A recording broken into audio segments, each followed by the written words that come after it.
Okay guys, gumagawa po ako ng wonton wrapper from scratch. Dali lang po siya.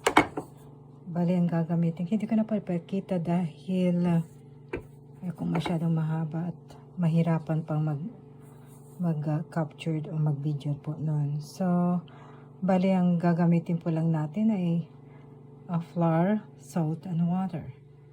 Ang technique po nito ay i-rest lamang po natin and then init po and then i-rest na naman po yun tapos gagawin po tayo.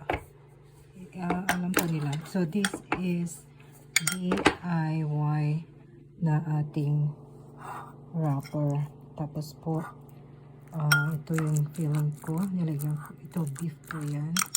So ito po ang ating wrapper. So ito po meron na po ako natapos. So, andyan na po sila. Ready na po natin either na ito po ay ating steam lang o kaya i-prito po natin. Depende po sa kung anong magandang gawin. So, yun lamang po, ipiprito po natin. Sige po, iprito na lang po natin.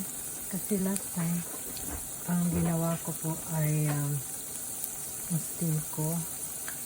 And then, ginawa ko rin po yung ginawa kong soup. Kaya this time, hindi ko nagagawa yung fry. So, this is the first time po ng DIY po. Okay, binaligtad na po natin. So, ito.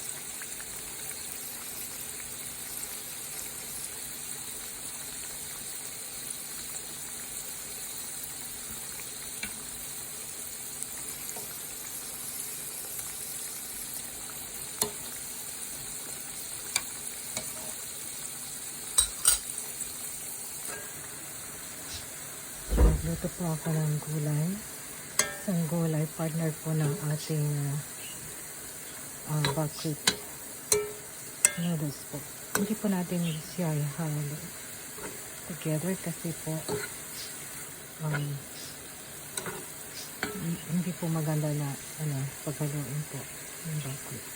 Pero at least pag ganito, kung sino man po yung gusto ng more gulay, ay mas masarap po.